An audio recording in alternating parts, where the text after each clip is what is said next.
Hello everyone, welcome back to Be Proficient in English with Binus, and I'm Listia, your instructor. Kali ini kita akan membahas tentang visiting historical places. Oke, setelah menonton video ini, teman-teman diharapkan untuk bisa menggunakan passive voice atau kalimat pasif untuk mendeskripsikan tourism destination and historical places. Yuk kita mulai. Okay, now pay attention to the following sentences. Saya punya 5 kalimat, dan teman-teman bisa pause video ini untuk membaca kelima kalimatnya, atau teman-teman bisa mengikuti saya membaca 5 kalimat ini secara read aloud. Oke, kalimat yang pertama. On weekends, the Fathahillah Square is filled with tourists who come to visit, take pictures, and test out rented on-tail bikes, and engage in a variety of other activities.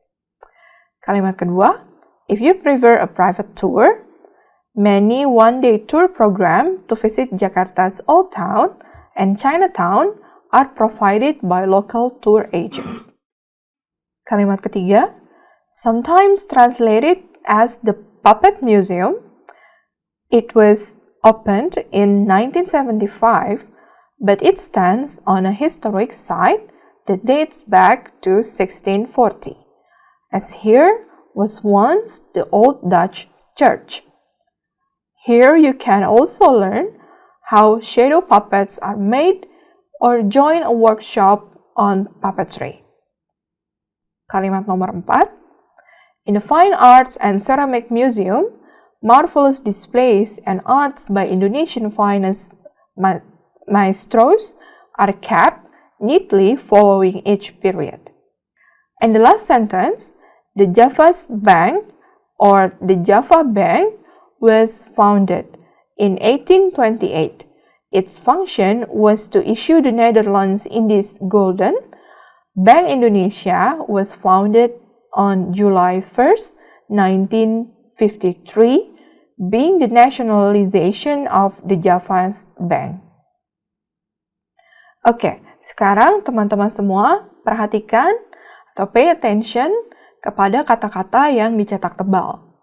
Kata-kata yang dicetak tebal adalah is filled, are provided, was opened, are made, are kept, was founded, dan yang terakhir juga was founded.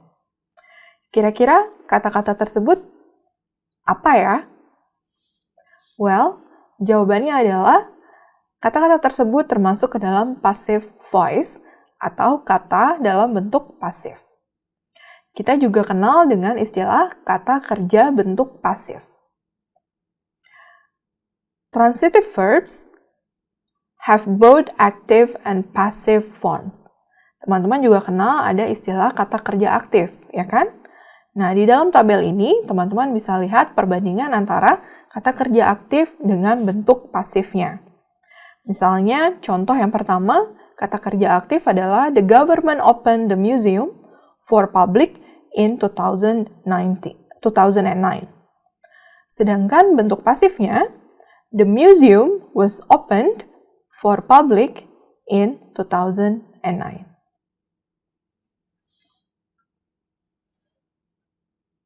Selanjutnya kita akan membahas tentang formula atau struktur kalimat pasif. Passive forms are made up of the verb be with a past participle.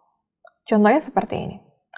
This eye-catching red building was built in 1730 as the residence of the Governor General of the Dutch East Indies Baron van Imhoff. Di sini kita bisa lihat this eye-catching red building sebagai subjek, was sebagai verb be, built sebagai verb past participle, dan sisanya adalah keterangan. Contoh yang lain, in 1851, the building was purchased by Wee Liao Kong to be used as his residence and shop. Di sini kita bisa lihat, subjek dalam kalimat ini adalah the building, verb be adalah was, dan diikuti oleh verb past participle purchase. Verb past participle kita kenal juga dengan istilah verb 3. Bagaimana? Sekarang teman-teman jadi lebih tahu tentang passive voice? Apakah bisa membuat kalimat bentuk pasif? Kita coba ya. Oke, selanjutnya ada penjelasan tambahan kalimat pasif dengan menggunakan kata by. If we want to show the person or thing doing the action, we use the word by. By dalam bahasa Indonesia juga berarti oleh. Contohnya seperti ini. If you prefer a private tour, many one-day tour program to visit Jakarta's Old Town and Chinatown are provided by local tour agents. Oke, dalam kalimat ini kita menemukan kata by karena by local tour agent sebagai subjek atau person yang doing the action atau yang melakukan sesuatu. Jadi penting untuk dimunculkan dan dihubungkan dengan kata by. Contoh selanjutnya adalah our plane tickets were booked by the company. Dalam kalimat ini memakai kata by karena the company sebagai seseorang yang melakukan action penting untuk ditunjukkan atau tetap berada di dalam kalimat.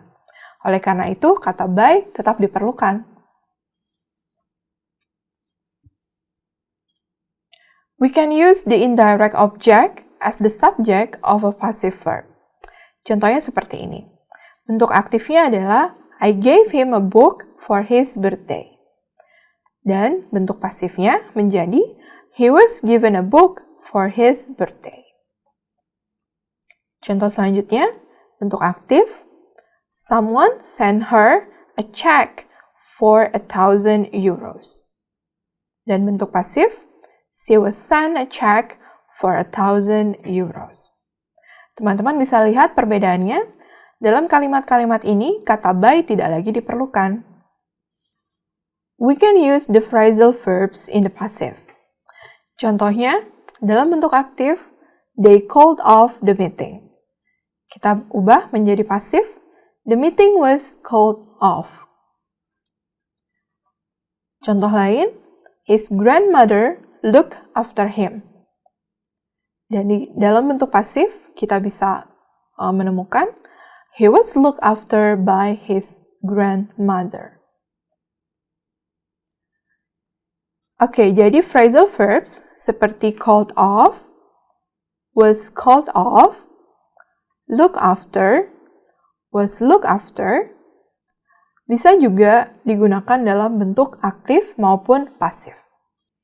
Oke, sekarang teman-teman sudah tahu lebih banyak tentang passive voice atau kalimat pasif. Kita kerjakan latihan ini bersama-sama ya. Oke, latihan ini membutuhkan teman-teman untuk mengubah active sentence dan mengubahnya menjadi passive sentence. Choose if you need the agent or not. Artinya, teman-teman bisa memilih apakah akan memunculkan active agent dengan kata by atau tidak. Oke, kalimat yang pertama, Indonesian government turned the original VOC warehouses into the Maritime Museum. Kalimat yang kedua, Raden Saleh was painting the arrest of Pangeran Diponegoro in 1857. Kalimat yang terakhir, Bank Exim bought over the Netherlands Trading Society building in 1968. Oke, jadi bagaimana bentuk pasifnya? Teman-teman bisa pause video ini dan mulai mengerjakan. Oke, have you answered all the questions correctly? Bagaimana? Apakah teman-teman bisa mengubah kalimat-kalimat tadi, kalimat yang aktif menjadi bentuk pasif? Well, let's check. Kalimat bentuk pasif yang pertama adalah the original VOC warehouses have been turned into the Maritime Museum. Yang kedua, the rest of Pangeran Diponegoro was being painted by Raden Saleh in 1857. Dan yang terakhir, the Netherlands Trading Society building was bought over by Bank Exim in 1968. Oke, bagaimana? Apakah kalimat pasif teman-teman sudah sesuai?